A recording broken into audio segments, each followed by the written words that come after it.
More on the story and to look at what the $60 billion investment in Africa translates into. We're joined from Beijing by our political reporter, Mzwandile Mbeje. He's been covering the summit since it started, even before that, Mzwai. Let's just wrap up for our viewers once again.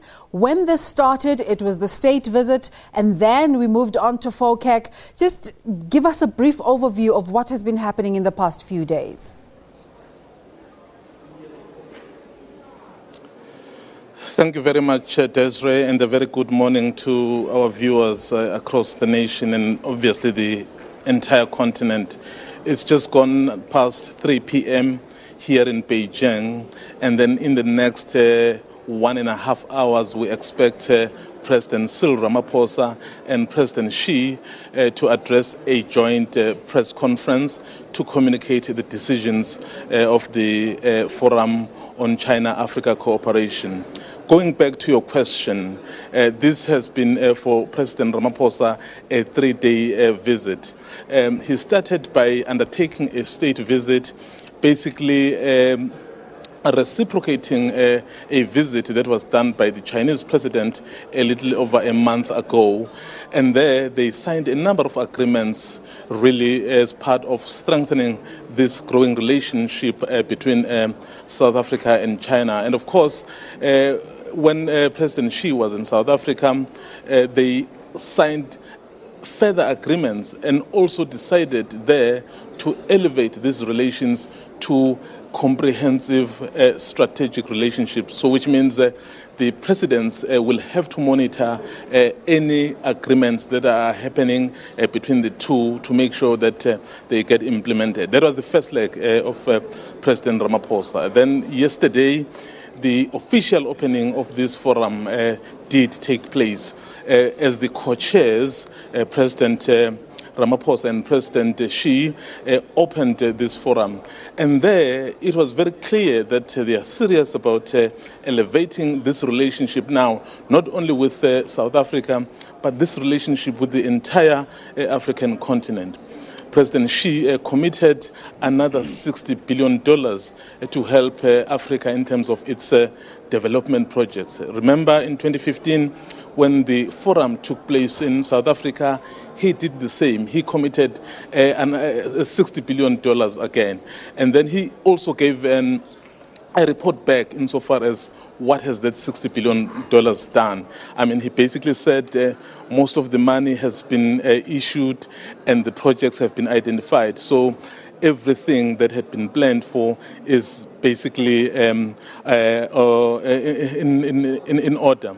And then today we expect then the two leaders, as I've indicated, to address us to communicate those outcomes. But perhaps, Desiree, to underscore the importance of this relationship, you'd remember if you listened to that clip of our president basically saying those who are saying this is another colonization project, so they are wrong.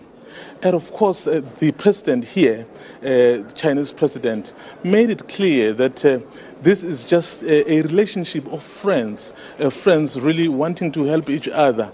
And then he made it clear that there are no conditions attached to it. Just for our viewers, let's just give them a clip about what exactly President Xi said on this matter. China's investment in Africa comes with no political strings attached. China does not interfere in Africa's internal affairs and does not impose its own will on Africa. What we value is the sharing of development experience and the support we could offer to Africa's national rejuvenation and prosperity. China-Africa cooperation under the BRI is a way to action-based and results-oriented cooperation. Or per 6 months or per year and whatever. So that also cuts out the issue of fee for service. All right, thanks for that clip. But also President Ramaphosa dispelling fears that the world's second biggest economy is on a drive to recolonize Africa. Tell us about that, Mzwai.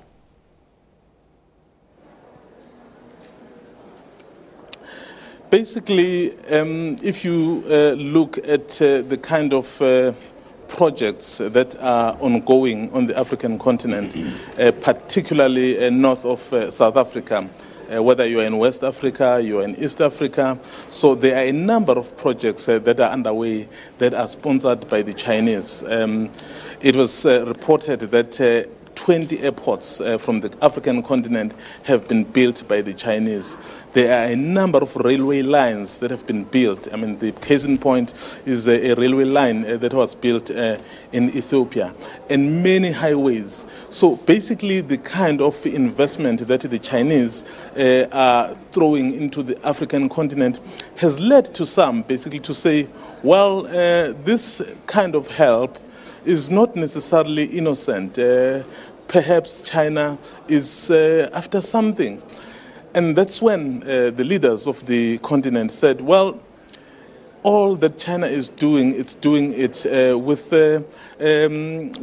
us. We've agreed to do all these things because for a long time we've remained underdeveloped, we've remained in poverty, despite the fact that as an African continent, we are a very rich continent in terms of mineral resources, but those don't seem to benefit people of the continent. So those friends like China who are willing to come in and help must be welcomed. It's that which has really caused other people to say, well, maybe this is a new colonization project from the Chinese. It's at that point when President Ramaphosa made it clear to say, we are here, we know why we're here, and those who are saying we are being colonized are wrong. The decisions we are taking are aligned with the Agenda 2063 to improve the continent, and of course the Chinese as well are benefiting. It's not only a one-way relationship, it's a relationship that benefits both. And China also announcing that it's also going to accept imports from the African continent, what it calls non-resourced imports. So which means the manufacturing sector, for example, will be able to sell their products to the Chinese market. Chinese market is very big. This country has about 1.4 billion people at Desiree. So you can imagine. So if Africa gets its house in order, there is a market. Not only are they restricted on the Western market, so they can trade amongst themselves once those infrastructures are up and running. And of course, there's an opportunity to also trade with the outside world. With countries like China, with 1.4 billion people, and of course, India, 1.3 billion. So you see, there's a huge potential for trade to be done by Africa on its own terms, once it's developed though. Mzwayi, the current chairperson of the African Union, Rwandan President Paul Kagame, also had the opportunity to address the gathering. Sum up the most important points from his speech for us.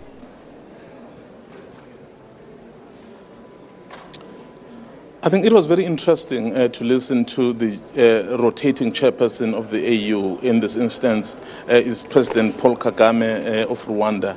He basically said it's about time Africa owned some of those projects that everyone is speaking about.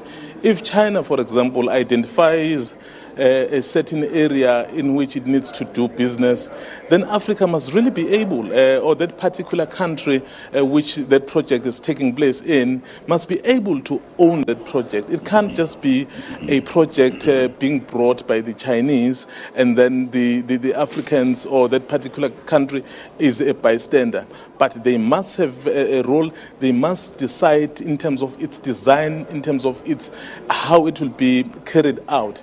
Because once Africa is able to be in charge of its own resources, even if it is working with people with skills and knowledge, so it will really be able to determine its own future. Already, there is a bigger plan for the continent, Agenda 2063. So if you want to be able really to follow Agenda 2063 to its plan and to its success, you then must be able to be part and parcel of what needs to happen. You can't just allow someone who will throw money at you and then he or she dictates terms and then you know nothing about a project that is yours. So that was the concern from the president of Rwanda, who is the chairperson of the African Union, Desiree. Mzwayi, thank you so much for giving us that update, and we hope to be talking to you later on. Mzwayi Mbeja is coming to us from Beijing, where the current China-Africa conference is currently underway, and as he stated, in about an hour or so, I suppose around 10 a.m. or 10:15 around South African time, both presidents, President Cyril Ramaphosa and President Xi Jinping, will be addressing media with regards to the outcomes of that conference, and we'll cross to them when that happens.